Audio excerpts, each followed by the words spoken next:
Hello everyone. आज मैं आपके लिए सोर्सेज ऑफ एनर्जी का सेकेंड लेक्चर लाई हूँ। ठीक है, लास्ट टाइम हमने फॉसिल फ्यूल्स में सिर्फ कोल के बारे में पढ़ा था। आज हम फर्दर पढ़ेंगे। ठीक है, जैसे कि हमने लास्ट टाइम पढ़ा था about the conventional source of energy के बारे में, हमने ये वाला टॉपिक अभी स्टार्ट किया हुआ है। ठीक है, कन्वेंशनल में हमने स्टार्ट किया था फॉसिल फ्यूल्स के बारे में। अब फॉसिल फ्यूल्स में हमें बेसिकली पढ़ना था कोल के बारे में, पेट्रोलियम के बारे में, नेचुरल गैस के बारे में। तो कोल के बारे में हम जो है लास्ट लेक्चर में पढ़ चुके हैं। जिन्होंने अभी तक वो वीडियो नहीं देखा तो please go through that video, कि हमने वहाँ पे बेसिक कर लिया हुआ है और कोल के बारे में भी हम पढ़ चुके हैं। आज हम पढ़ेंगे regarding petroleum and natural gas के बारे में। ठीक है, सो आई होप कि कोल तक जितना भी है बच्चों को समझ आ गया था। फर्स्ट ऑफ ऑल हम पढ़ेंगे पेट्रोलियम के बारे में। ठीक है, अब मोस्टली बच्चों को, कईयों को तो मालूम होगा, कईयों को मालूम नहीं होगा। मैं बता देती हूँ कि जो पेट्रोलियम वर्ड है, वर्ड पेट्रोलियम, ठीक है, एंड पेट्रोल, क्या ये एक ही चीज़ है या ये दोनों डिफरेंट टर्म्स हैं?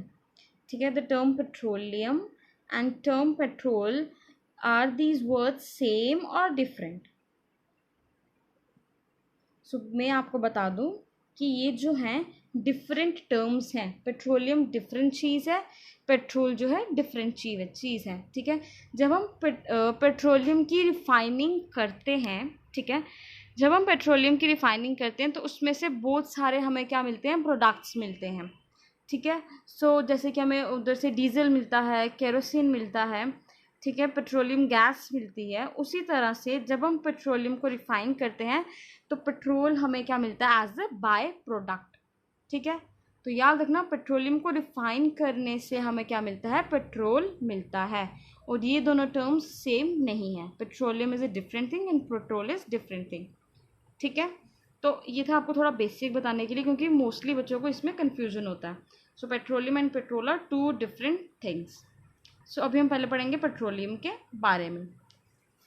ठीक है, the word petroleum is derived from Latin words Petra and oleum. ठीक है, पेट्रा और ओलियम क्या है, हमारे लैटिन वर्ड्स हैं। पेट्रा का मतलब हो गया रॉक एंड ओलियम का मतलब हो गया ऑयल। तो हम इससे क्या कह सकते हैं कि पेट्रोलियम क्या है? पेट्रोलियम जो है हमारा क्या है, इसको हम बोलेंगे ये हमारा ऑयल ऑफ रॉक्स है। ठीक है, या फिर रॉक ऑयल है। ठीक है, अब ये रॉक ऑयल क्यों है? क्योंकि बेसिकली ये हमें जब ये मिलता है, ये बेसिकली मिलता अर्थ के अंदर से ही है।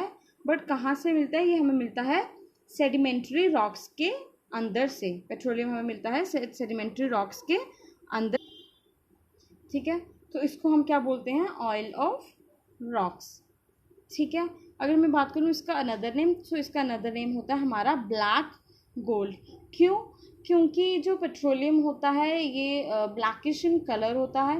ठीक है, और गोल्ड हम इसको इसलिए बोलते हैं बिकॉज जो गोल्ड होता है वो कॉस्टली होता है, and petroleum being costly too, तो इसीलिए हम क्या बोलते हैं इसको, पेट्रोलियम को हम बोलते हैं ब्लैक गोल्ड, क्योंकि एक तो ये ब्लैक कलर का होता है और ये कॉस्टली होता है। ठीक है, अब इसके बारे में कुछ और फैक्ट्स पढ़ लेते हैं। वर्ल्ड फर्स्ट ऑयल वेल, ठीक है, जो वर्ल्ड का फर्स्ट ऑयल वेल जो था उसको कहाँ पे ड्रिल किया गया था? इसको हमने ड्रिल किया था पेंसिल्वेनिया में इन यूएस। ठीक है, इन 1859। ठीक है, world's first oil well was drilled in Pennsylvania in US in 1859। और इसके 8 साल बाद हमने क्या किया था, इसको कहाँ, जो ऑयल वेल जो था, oil was struck at, India में कहाँ पे हुआ था? इंडिया में हुआ था मक्कूम इन असम। ठीक है, मक्कूम एक प्लेस है असम में, वहाँ पे हुआ था ये ऑयल वाज स्ट्रक। ठीक है, आफ्टर 8 ईयर्स।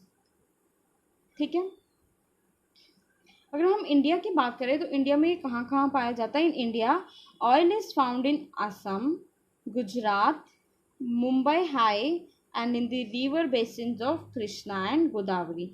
ये वो जगह है जहाँ पे ऑयल जो है मोस्टली क्या होता है, हमें वहाँ पे मिलता है। ठीक है, बात कर लेते हैं यूजेस ऑफ पेट्रोलियम की। पेट्रोलियम कहाँ कहाँ यूज़ होता है?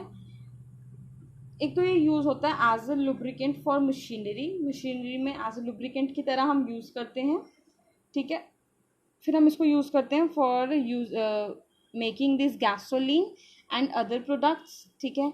ये यूज़ होता है टायर्स में, यूज़ होता है पेट्रोलियम जेली में भी हम क्या करते हैं, पेट्रोलियम का यूज़ करते हैं, ठीक है।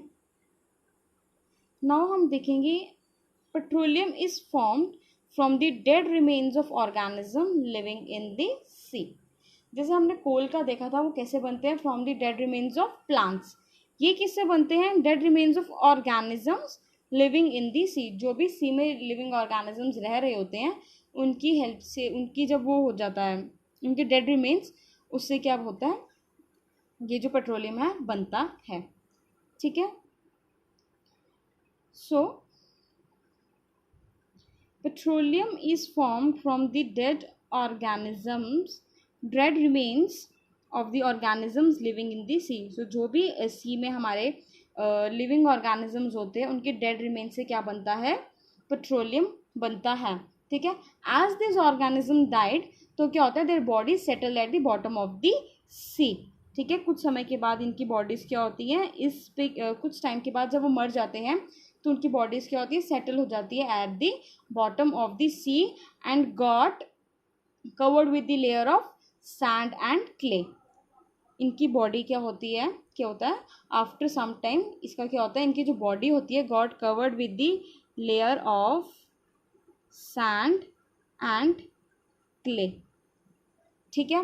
And over million of years, ठीक है, in the absence of air, ठीक है, high temperature and high pressure, उसकी वजह से क्या होता है, these get transformed, they transform the dead organisms into petroleum and natural gas, ठीक है।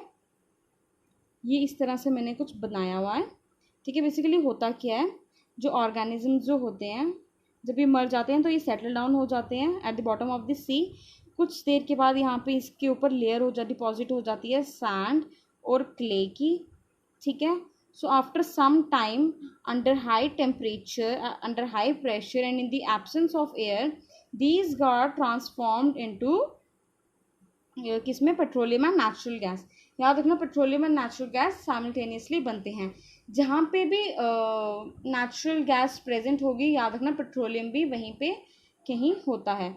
सो ये डिपॉजिट होते हैं इन द, जैसे ये लेयर बनी है ना, सिंपल लेयर, ये कुछ इस तरह से डिपॉजिट्स हुए होते हैं, ठीक है। इस तरह से डिपॉजिट हुआ होता है और ये किसकी फॉर्म बनाता है, ये रॉक की फॉर्म बनाता है। इसी को हम सेडिमेंट्री रॉक्स बोलते हैं, ठीक है। तो कुछ देर के बाद जब ये पेट्रोलियम में कन्वर्ट हो जाता है तो यहाँ पे हमारा होता है वाटर, ठीक है। फिर उसके ऊपर होता है हमारा, यहाँ पे हमें पेट्रोलियम मिलेगा, ठीक है। पेट्रोलियम मिलेगा क्योंकि पेट्रोलियम जो होता है लेस डेंस होता है वाटर से, और यहाँ पे हमें मिलती है नेचुरल गैस, जो हम आगे पढ़ेंगे, ठीक है। ये क्या है, surface of earth. Surface of earth के नीचे ये जो लेयर बनी है ये सैंड और क्ले के ही वो है, जो डिपॉजिट्स हो गए थे ना इनकी बॉडीज़ के ऊपर, सैंड एंड क्ले, वो एक पहाड़ की शेप बना लेती है। तो ये इधर होता है, नीचे पानी होता है हमारा, फिर जो पेट्रोलियम बना होता है वो पानी के इधर ऊपर आ जाता है और पेट्रोलियम के ऊपर आ जाती है हमारी नेचुरल गैस। और यहाँ से हम क्या करते हैं, पाइप्स डालते हैं और इधर से क्या करते हैं, पेट्रोलियम को और नेचुरल गैस को बाहर निकाल लेते हैं। ये इस डायग्राम में बना हुआ है। ये हमारे जो है, ये हमारा सेडिमेंट्री रॉक्स है, सेडिमेंट्री रॉक है जो किससे बना होता है, ये जो सैंड और क्ले के डिपॉजिट्स थे ना, ये इसी का ही बना होता है, ये रॉक की शेप ले लेता है, ठीक है। फिर ये पानी आ जाता है यहाँ पे, ठीक है, ठीक है। जब मिलियंस ऑफ ईयर के लिए इस चीज़ पे एब्सेंस ऑफ एयर में हाई टेम्परेचर हाई प्रेशर जब लगता है तो ये हमारा ऑयल आ जाएगा, ये ब्लैक कलर का पेट्रोलियम है ये हमारा, और यहाँ पर हमारी आ जाती है गैस। ये हमारी कौन सी गैस है, नेचुरल गैस। और ये हमने ऑयल वेल लगाए होते हैं। ऑयल वेल हम लैंड के ऊपर भी लगा सकते हैं, वाटर पे भी लगा सकते हैं। तो इससे क्या होता है, ये नीचे बेचते हैं, ये ऑयल वेल नीचे डिग होता है और ये ऑयल यहाँ से क्या करता है, ऑयल को बाहर निकाल लेते हैं या फिर नेचुरल गैस को। सो इस तरह से हमें क्या मिलता है, जो पेट्रोलियम है हमें कहाँ मिलता है, बीनीथ द अर्थ सरफेस में मिलता है और लैंड एरिया के लैंड के नीचे भी मिल सकता है और वाटर एरिया के नीचे भी मिल सकता है हमें पेट्रोलियम, ठीक है। सो इस तरह से मैंने पिक्चराइज किया है ताकि आपको अच्छे से अंडरस्टैंडिंग हो कि पेट्रोलियम बेसिकली बनता कैसे है। ठीक है, next comes the refining of petroleum. ठीक है, रिफाइनिंग ऑफ पेट्रोलियम देखते हैं। It is the process of separating the various constituents of petrol. ठीक है, पेट्रोल के क्या होते हैं, वेरियस कॉन्स्टिट्यूएंट्स होते हैं, जैसे पेट्रोलियम गैस हो गया, पेट्रोल हो गया, डीजल हो गया, केरोसिन हो गया। ठीक है, हमारा लुब्रिकेटिंग ऑयल हो गया या फिर पैराफिन वैक्स हो गया। ठीक है, ये हमारे क्या होते हैं, कॉन्स्टिट्यूएंट्स होते हैं पेट्रोलियम के। सो इसको जब हमें सेपरेट करते हैं, उसी प्रोसेस को हम बोलते हैं रिफाइनिंग ऑफ पेट्रोलियम। अब जिस प्रोसेस से हम पेट्रोल की रिफाइनिंग करते हैं, उस प्रोसेस को हम बोलते हैं फ्रैक्शनल डिस्टिलेशन। ठीक है, the refining of petroleum is done by a method called fractional distillation and it works on the principle of difference in boiling point. ठीक है, अब होता क्या है, जैसे ये एक हीटर है, यहाँ से क्रूड ऑयल आता है हमारा, जिसको पेट्रोलियम भी हम बोलते हैं। ये हमारा हीटर है। ठीक है, ये क्या करेगा, इस क्रूड ऑयल को हीट करता रहेगा, और ये पाइप लगी होती है ऐसे, ये कनेक्टेड है पाइप। ठीक है, ऐसे लगी होगी। ठीक है, सो जैसे ही टेम्परेचर इंक्रीज होता जाएगा, ये क्या होता जाएगा, इसके प्रोडक्ट्स निकलते जाएंगे। सबसे पहले हमें मिलेगी पेट्रोलियम गैस। ठीक है, उसके बाद हमें क्या मिलेगा, at the temperature of 20 to 70 degree Celsius हमें क्या मिलना शुरू हो जाता है, पेट्रोल मिलना स्टार्ट हो जाता है। ठीक है, फिर जैसे जैसे हमें टेम्परेचर इंक्रीज करते जाएंगे 70 to 160 डिग्री सेल्सियस के बीच हमें क्या मिलता है, हमें नेप्था मिलता है। उसके बाद हमें कैरोसिन मिलेगा regarding 160 degree temperature to 250 degree Celsius के बीच में हमें कैरोसिन मिल जाता है। फिर हमें डीजल मिलेगा 250 to 350 के बीच में। ठीक है, सो बेसिकली ये टेम्परेचर रेंजेस आपसे पूछी नहीं जाएगी, आपको बेसिकली यही याद रखना है कि ये पूछ सकते हैं आपसे, अरेंजमेंट पूछ लेंगे कि किसका बॉइलिंग पॉइंट कम है किससे। सो आपको ये जो ऑर्डर है ये याद रखना है। सबसे पहले हमें पेट्रोलियम मिलता है, उसके बाद हमें नेप्था मिलता है, फिर हमें केरोसिन मिलेगा, फिर हमें डीजल मिलेगा, फिर हमें फ्यूल ऑयल मिलेगा, और एंड में हमें रेजिड्यू मिलेगा। हमें जो रेजिड्यू मिलेगा वो मिलेगा in the form of paraffin wax, और फिर हम कह सकते हैं ब्यूटेमन की फॉर्म में हमें क्या मिलेगा, रेजिड्यू मिलेगा। ठीक है, और जो ये ब्यूटेमन है इसी को हम यूज़ करते हैं, जो हम रोड कंस्ट्रक्शन में, जहाँ पे हम यूज़ करते हैं ना रोड कंस्ट्रक्शन में, तो रोड कंस्ट्रक्शन में हम बेसिकली इस ब्यूटेमन को ही यूज़ करते हैं। ठीक है, सो ये था रिफाइनिंग ऑफ पेट्रोलियम के बारे में। उसके कॉन्स्टिट्यूएंट्स हमने पढ़े कि पेट्रोलियम के वेरियस कॉन्स्टिट्यूएंट्स क्या क्या हैं, इसको हम किस मेथड्स की हेल्प से जो है रिफ़ाइन करते हैं। ठीक है, रिफाइनिंग के बाद जो हमें बाय प्रोडक्ट्स हैं वो क्या क्या मिलते हैं। ठीक है, ये था अभी तक जो हमने पेट्रोलियम के बारे में पढ़ा। इसके अलावा जो हमें चीज़ पढ़नी है वो है लिक्विफाइड पेट्रोलियम गैस, क्योंकि ये भी हमारा क्या है, थोड़ा सा इम्पॉर्टेंट है, पेपर में आ सकता है। ठीक है, सो इसमें हम देखेंगे ये क्या है, मेन कॉन्स्टिट्यूएंट इन एलपीजी। ठीक है, जो मेन कॉन्स्टिट्यूएंट है एलपीजी में, लिक्विफाइड पेट्रोलियम गैस में, वो क्या है, ब्यूटेन। वो हमारा है ब्यूटेन, और ब्यूटेन के साथ साथ हमें क्या मिलेगा, small amounts of ethane and propane. ठीक है, एलपीजी में मेनली हमारा ब्यूटेन प्रेजेंट होता है, और उसके साथ साथ small amounts of ethane and propane भी प्रेजेंट होता है। जो एलपीजी होती है वो क्या होती है, हमारी ऑर्डरलेस गैस होती है, मीन्स कि इसकी कोई स्मेल नहीं होती है।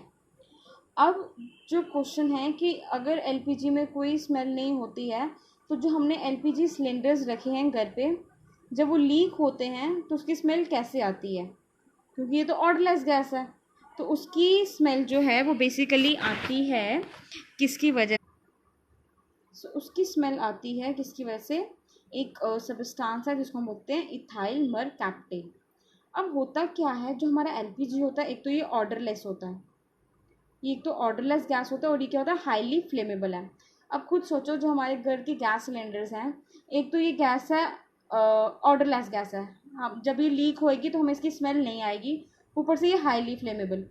तो अगर ये हाईली फ्लेमेबल है तो मीन्स ये जल्दी आग पकड़ लेगा। जब जल्दी आग पकड़ लेगा तो हमें कैसे पता चलेगा कि वो लीक हो रही है, जब वो लीक हो रही होगी हमें तो पता ही नहीं चलेगा ना कि वो लीक हो रही है, क्योंकि वो ऑर्डरलेस गैस है, तो हम उसको रोक भी नहीं सकते। अगर हम उसको रोक नहीं सकते तो वो क्या करेगा, जल्दी आग कैच कर लेगा, क्योंकि वो हाईली फ्लेमेबल है। अब इसी चीज़ को रोकने के लिए हम क्या करते हैं, so in order to detect the leakage of strong smelling, ठीक है, in order to detect the leakage कि लीकेज हो रही है या नहीं, हम क्या करते हैं, एक स्ट्रॉन्ग स्मेलिंग सबस्टांस, ठीक है, एक ऐसा सब्सटेंस जिसकी स्मेल स्ट्रॉन्ग होती है, जिसको हम क्या बोलते हैं, इथाइल मरकैप्टेन, उसको हम मिक्स कर देते हैं एलपीजी में, सो दैट जब वो लीक हो तो हमें स्मेल आना स्टार्ट हो जाए। तो जब हमें स्मेल आना स्टार्ट हो जाएगी हमें पता चल जाएगा कि एलपीजी जो है लीक हो रही है, और हम क्या कर लेंगे, उसको स्टॉप कर लेंगे फ्रॉम लीकिंग, ठीक है, ताकि वो आग वगैरह ना पकड़ ले। और इथाइल मरकैप्टेन का फॉर्मूला है C2H5SH, ठीक है, और इसकी कैलोरीफिक वैल्यू होती है 50 किलो जूल्स पर ग्राम। सो ये था पेट्रोलियम के बारे में। अभी तक हम कोल पढ़ चुके हैं, नेचुरल गैस पेट्रोलियम पढ़ चुके हैं, ठीक है। पेट्रोलियम में हमने पढ़ा कि पेट्रोलियम क्या होता है, उसके बारे में कुछ फैक्ट्स देखे, किस तरह से वो फॉर्म होता है, ठीक है, from the dead remains of the organisms living in the sea. फिर हमने देखी उसकी रिफाइनिंग देखी, और हमने देखा लिक्विफाइड पेट्रोलियम गैस के बारे में। अब हम पढ़ेंगे नेचुरल गैस के बारे में, ठीक है। नेचुरल गैस क्या है, it consist mainly of methane, जैसे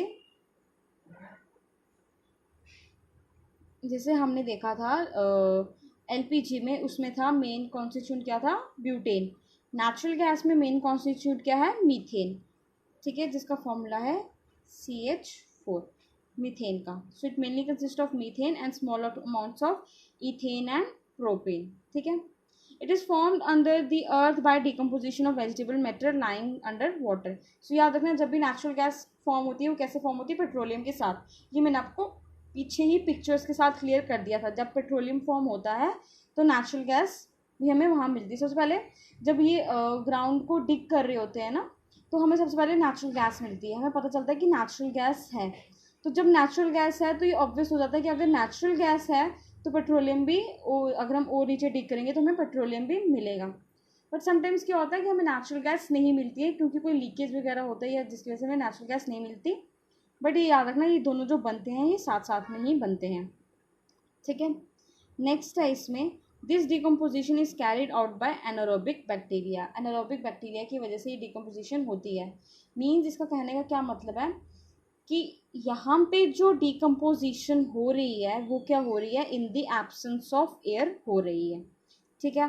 कैलोरीफिक वैल्यू नेचुरल गैस का होता है 33 to 50 किलो जूल्स पर ग्राम, ठीक है। इसके यूजेस क्या क्या हैं, ये यूज़ होती है as a fuel for domestic and industrial purpose के लिए ये यूज़ होती है, ठीक है। इसको हम यूज़ करते हैं बहुत सारी फर्टिलाइज़र इंडस्ट्रीज़ के लिए यूज़ करते हैं, और नेचुरल गैस को हम व्हीकल्स में भी क्या करते हैं, यूज़ करते हैं, ठीक है। अगर मैं बात करूँ लार्जेस्ट प्रोड्यूसर नेचुरल गैस के लिए, तो वो होता है हमारा असम, ठीक है। Assam is the largest producer of natural gas. और अगर मैं बात करूँ in the case of this petroleum, तो वो आंसर आ जाएगा, लार्जेस्ट प्रोड्यूसर हमारा हो जाएगा राजस्थान, जिसमें हमारा ऑयल जो है सबसे ज़्यादा होता है, ठीक है। Largest producer of petroleum in India is Rajasthan, and largest producer of natural gas in India is Assam, ठीक है। और अगर हम कोल की बात करें तो वहाँ पे मैंने आपको बताया था सबसे ज़्यादा रिजर्व्स हमारे हैं झारखंड में, ठीक है। तो इतना यूजेस हमने देख लिया। In India natural gas has been found in, कहाँ कहाँ फाउंड होती है, Tripura, Rajasthan, Maharashtra and in the Krishna Godavari delta में भी ये क्या होती है, फाउंड होती है, ठीक है। Natural gas is store under high pressure as CNG। जब हम नेचुरल गैस को स्टोर करते हैं अंडर हाई प्रेशर, ठीक है, जब भी हम नेचुरल गैस को हाई प्रेशर के अंदर स्टोर करेंगे तो उसको किस तरह से हम स्टोर करते हैं, CNG की फॉर्म में, that is compressed natural gas, ठीक है। और कंप्रेस्ड नेचुरल गैस को हम यूज़ करते हैं पावर जनरेशन के लिए यूज़ करते हैं। So it also act as fuel for transport vehicles, ठीक है। और जो CNG है एज कम्पेयर टू अदर्स, ये क्या करता है, लेस पोल्यूटिंग है और क्लीनर फ्यूल है, ठीक है। पेट्रोल एंड ऑल जो भी जिसको हम यूज़ करते हैं गाड़ियों में, तो पेट्रोल डीजल के कंपैरिजन में CNG लेस पोल्यूशन करती है, और ये क्लीनर फ्यूल भी हम इसे कहते हैं, ठीक है। ये था नेचुरल गैस के बारे में। हमने फॉसिल फ्यूल्स में पढ़ा अबाउट कोल, जिसका मैंने आपको लास्ट लेक्चर में बता दिया था। पेट्रोलियम मैंने आज कवर कर लिया, एंड नेचुरल गैस के बारे में। कन्वेंशनल सोर्स ऑफ एनर्जी में जो हमारा फर्स्ट पार्ट था, दैट इज़ फॉसिल फ्यूल्स, वो हमारा कवर हो चुका है। नेक्स्ट में मैं आपको hydro electricity and thermal electricity के बारे में पढ़ाऊँगी, और इसी के साथ साथ हम करेंगे बायोमास एंड विंड एनर्जी के बारे में भी हम नेक्स्ट लेक्चर में करेंगे, ठीक है। फिर उसके बाद हम non conventional sources of energy भी स्टार्ट करेंगे। सो एक दो लेक्चर्स और में आपका ये चैप्टर कंप्लीट हो जाएगा। आई होप आपको आज की क्लास समझ आई होगी। आज के लिए सिर्फ इतना ही रखते हैं। Thank you.